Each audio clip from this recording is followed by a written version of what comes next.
Shalom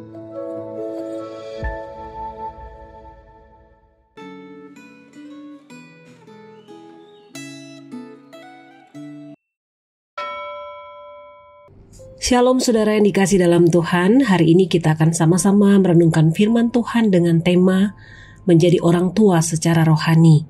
Sebelumnya mari kita berdoa minta pertolongan Tuhan. Bapa di surga, kami bersyukur untuk hari yang baru yang Engkau anugerahkan bagi kami. Kami juga bersyukur Engkau masih berikan kesempatan untuk kami merenungkan firman-Mu. Kiranya Tuhan yang akan menolong kami supaya firman Tuhan ini boleh kami mengerti dan kami boleh lakukan dalam kehidupan kami. Terima kasih Tuhan, kami serahkan waktu ini ke dalam tangan Tuhan. Berbicaralah kepada kami siap untuk mendengarkan. Dalam nama Tuhan Yesus kami berdoa. Amin. Saudara, kita akan merenungkan dari 1 Tesalonika pasal 2 ayat 1 sampai 12. Tapi kita tidak akan membaca keseluruhan dari perikop ini, kita hanya akan membaca dari ayat yang ke-8. Demikian firman Tuhan. Demikianlah kami dalam kasih sayang yang besar terhadap kamu, bukan saja rela membagi Injil Allah dengan kamu, tetapi juga hidup kami sendiri dengan kamu, karena kamu telah kami kasihi.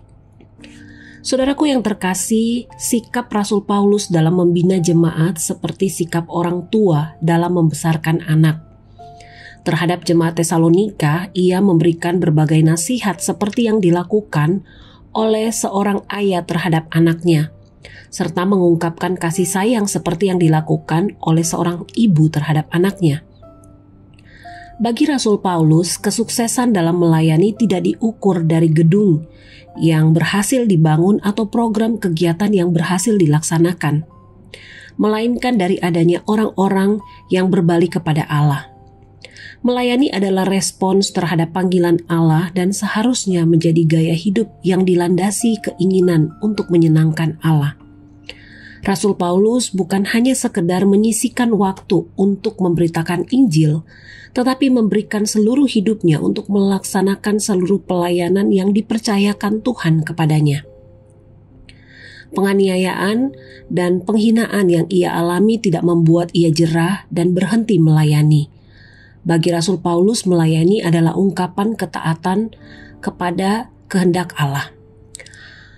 Penganiayaan bahkan pemenjaraan yang diprakarsai oleh orang-orang non-Yahudi di kota Filipi yang merasa dirugikan serta penolakan disertai hasutan yang dilakukan orang-orang Yahudi di kota Tesalonika tidak membuat Rasul Paulus kehilangan semangat melayani. Di sepanjang masa selalu diperlukan adanya pemimpin rohani yang bukan hanya ingin mengatur atau memerintah, tetapi yang bersedia terjun langsung untuk menolong dan mengarahkan orang yang ia pimpin atau ia layani, serta yang bersikap seperti orang tua secara rohani. Orang tua yang menyayangi anak-anaknya pasti akan peduli terhadap keadaan anak-anaknya, serta selalu berusaha membimbing dan menolong, bahkan rela berkorban untuk kepentingan anak-anaknya. Hal ini berlaku pula untuk orang tua secara rohani. Sebagai orang tua secara rohani, Rasul Paulus setia memberitakan Injil dan hambatan tidak membuat ia menghentikan perjalanan misi. Ia mempertahankan kehidupan yang saleh, sikap yang adil, dan perilaku yang tak bercacat, agar ia bisa menjadi teladan bagi jemaat yang ia layani. Ketulusan hati dalam melayani yang bukan sekedar tebar pesona, jelas bisa dirasakan oleh orang-orang yang ia layani. Bagaimana situasi pelayanan yang berlangsung di gereja Anda?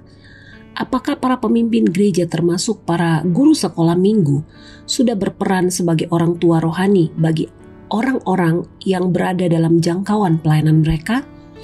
Apakah Anda telah merespons panggilan Allah terhadap diri Anda dengan ikut terlibat dalam pelayanan?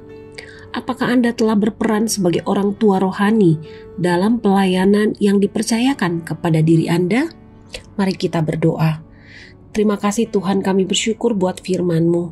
Biarlah Tuhan yang akan menolong kami, memampukan kami, supaya kami boleh menjadi orang-orang yang punya hati untuk melayani Tuhan. Berikan kekuatan, berikan kami kemampuan untuk melayani Engkau ya Tuhan. Berkati sepanjang hari ini, kami serahkan dalam tangan Tuhan. Dalam nama Tuhan Yesus kami berdoa. Amin.